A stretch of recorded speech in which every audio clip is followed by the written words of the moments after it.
Olá, então a gente vai tratar agora da função tubular. Então, os túbulos, o que é que fazem os túbulos do néfron, tá?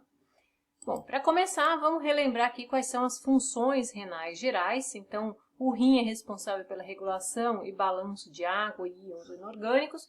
Isso significa uma série de íons que a gente vem tratando em outras aulas de fisiologia, regulação do equilíbrio hidrossalino e da pressão arterial, então uma função relacionada à situação cardiovascular, e uma regulação do equilíbrio ácido-básico, ou seja, o pH sanguíneo também tem papel aí dado pelo rim. Remoção de excretas de maneira geral, então ureia, ácido úrico, creatina, todos os excretas são removidos pelos túbulos renais, além de produtos do metabolismo, então de hemoglobinas, de hormônios e de drogas que a gente porventura tenha ingerido. Secreção de hormônios, então, para a função óssea, o calcitriol, que é a vitamina D, e para a função sanguínea, a eritropoetina, os dois secretados pelo rim. E o rim também pode trabalhar na neoglicogênese, ou seja, na produção de glicose a partir de substrato não glicídico, quando o indivíduo está em jejum prolongado. Das funções tubulares específicas, a principal é a reabsorção de sódio e cloreto. Essa função é das mais importantes e ela acaba estando muito relacionada com a reabsorção de água, tá? E aí outros transportes de outros solutos também ligados à absorção de sódio vão ser tratados de agora para frente. Então vamos relembrar aqui quais são as partes do túbulo nefrônico, né? Então a gente começa aqui com o túbulo contorcido proximal, que é a parte destacada em verde, a alça de Henle, essa parte destacada em rosa, o túbulo contorcido distal, destacado em laranja, e ducto coletor, destacado em amarelo. Então, essa é a passagem do ultrafiltrado que a gente tratou na aula anterior, né? Que é aqui produzido pela filtragem do sangue do glomérulo para dentro da cápsula, que vai passar agora por todo esse tubo e vai ser configurado em forma de urina. Então, o que acontece com o túbulo proximal? Ele é responsável por 70% do volume do ultrafiltrado. Então, 70% de tudo que é produzido como ultrafiltrado retorna para dentro do corpo. Lembra que a gente falou que eu posso chegar num dia inteiro a filtrar 180 litros de água. Então, eu preciso reabsorver grande parte desse conteúdo. 100% da glicose e de aminoácidos são reaproveitados aí. 70% da água, sódio, cloreto e potássio também são reaproveitados aí. 90% do bicarbonato, 70% do cálcio e ainda existe a secreção de alguns compostos que não são filtrados. Então, dessa reabsorção inicial, a gente começa falando do sódio. O segmento inicial do túbulo contorcido proximal é onde o sódio é reabsorvido ou por contratransporte com hidrogênio, então por uma bomba que faz contratransporte aqui, sódio para dentro da célula, hidrogênio para a luz do tubo. O sódio também é reabsorvido por cotransporte com glicose, com aminoácidos, com fosfatos, então vários outros elementos que aproveitam a força de entrada do sódio para serem carregados concomitantemente, né? O sódio deixa a célula através da bomba sódio-potássio, tá? E nesse primeira fase aqui do tubo, o cloreto não é absorvido, então começa a ter uma concentração de cloreto na luz do tubo. Com a reabsorção de sódio bastante intensificada nesse primeiro passo aqui, a água também é bastante reabsorvida.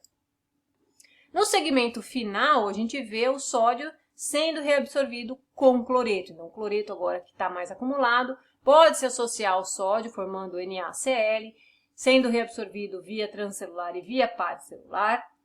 Também há contratransporte com hidrogênio e com ânions, né? O H+, se combina com vários elementos aqui para serem reabsorvidos. Muitas vezes cloreto trocado por ânions, né? Então aqui a gente tem esse contratransporte bastante intensificado nesse segmento mais distal.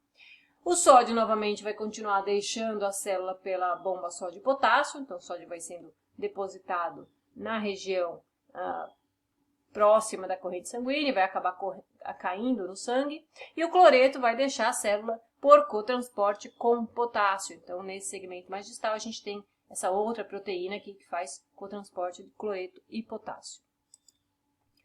O bicarbonato, ele sofre um outro papel aqui, né? Então, a gente vê que o bicarbonato ele pode estar conjugado com sódio, bicarbonato de sódio, e aí ele vai ter que se dissociar do sódio, que é principalmente absorvido nessa primeira porção, e aí o bicarbonato puro e simples, ele sofre uma reação por causa da quantidade de anidrase carbônica que a gente tem nessa região de membrana celular, tanto dentro quanto fora da célula.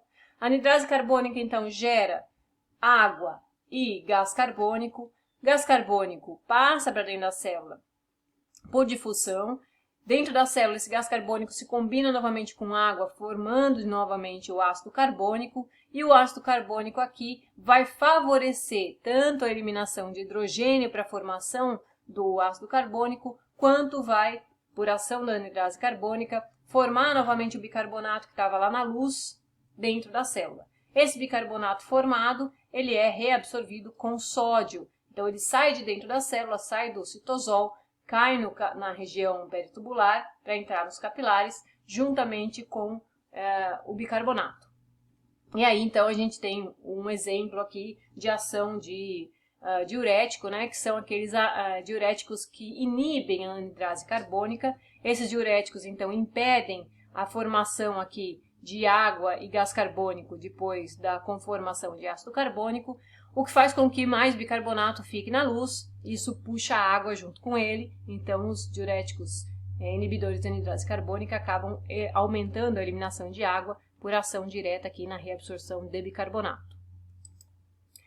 Então, durante a passagem pelo tubo, a gente tem várias alterações aqui, né, do conteúdo filtrado para o conteúdo excretado. Então, a gente vê cloreto, sódio, fosfatos orgânicos e inorgânicos, bicarbonato, glicose, lactato, aminoácidos, todos sofrem alteração ao longo da passagem pelo ducto. E a gente vê, então, um acúmulo aqui de cloreto. O sódio se mantém constante, embora seja muito reabsorvido nessa fase, e quase a totalidade de bicarbonato e produtos derivados do nosso metabolismo, no caso de glicose e aminoácidos, são reabsorvidos. Aí a gente vê a reabsorção de água sendo muito relacionada à reabsorção desses outros elementos. Então, todo o gradiente osmótico transtubular, ele favorece a reabsorção de água juntamente com solutos. Então, o fluido que vai passar de volta para a região peritubular e que vai cair na corrente sanguínea, ele é derivado da reabsorção de todos esses elementos que a gente veio falando anteriormente aí. Então, toda essa parte do túbulo contorcido proximal é bastante permeável à água.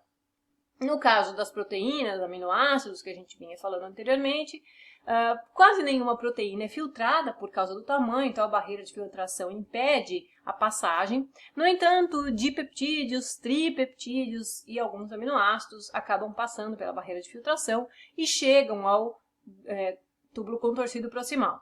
Quando chegam aqui no túbulo contorcido proximal, as células do túbulo, elas conseguem fazer endocitose e acabam por digerir os peptídeos em aminoácidos. Esses aminoácidos, então, conseguem retornar para a corrente sanguínea, né? Então, nesse caso, é um mecanismo bastante eficiente de remoção de qualquer derivado de proteínas para dentro da corrente sanguínea novamente. Caso a barreira de filtração esteja muito danificada e muita glicose, muito aminoácido passe por aqui, existe uma tendência ao acúmulo na urina. Então, esse mecanismo é eficiente até uma dada quantidade desses produtos no ultrafiltrado. A partir de um momento que está muito elevada a quantidade, as células entram em saturação, elas não conseguem remover mais do que um limite de produção de endocitose e aproveitamento desses elementos. Existe também a secreção. A gente estava falando só de reabsorção até agora, mas existe também a secreção aqui. O que é a secreção? É jogar fora elementos que não foram filtrados. Então, esses elementos passaram diretamente pela barreira de filtração, foram mantidos dentro da corrente sanguínea, né? Então, do glomérulo voltou para a arteríola eferente e está continuando na corrente sanguínea, será removido do rim, volta para a circulação sistêmica. Então, nesse caso aqui, ao passar perto da região de capilares peritubulares, dos capilares que fazem contato aí com todo o tubo, algumas células percebem, né, e conseguem remover elementos que são ânions e cátions e jogar, então, para o túbulo.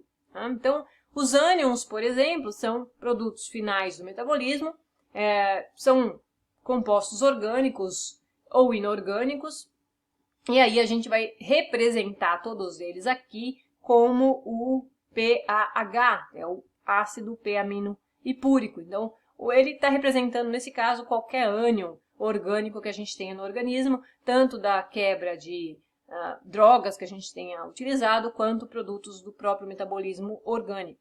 Então, nesse caso aqui, esses ânions que tenham passagem pelo sangue, eles são trocados por um trocador aqui, uma bomba trocadora, da parede basal das células do túbulo pelo alfa-cetoglutarato, que é oriundo do metabolismo da própria célula. Então, essas células renais, elas utilizam glutamato como substância, como aminoácido de importância, né, para o próprio metabolismo, e elas geram alfa-cetoglutarato. E esse alfa-cetoglutarato fica acumulado no interior celular, é então trocado pelo PAH. PAH entra na célula, alfa-cetoglutarato sai da célula, fica na região peritubular.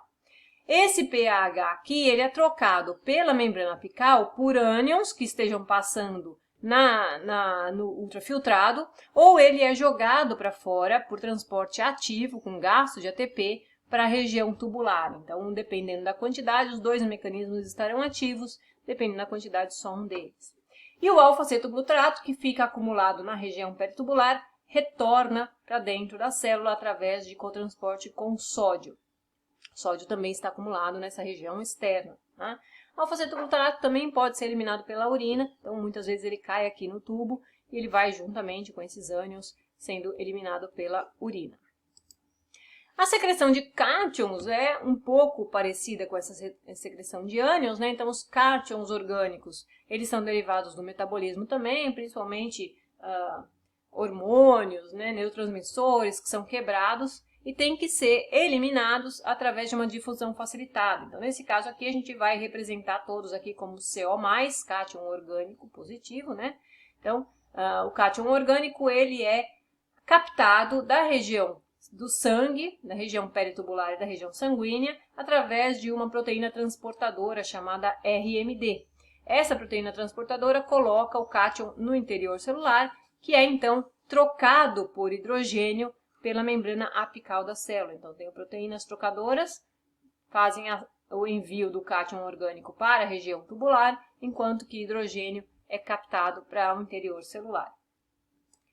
Bom, então, nesse caso aqui, a gente viu que o túbulo proximal ele é capaz de fazer reabsorção de grande parte do ultrafiltrado, ele é capaz de fazer secreção de alguns elementos, mas que o sistema de secreção, como usa transportadores, ele pode ser saturado.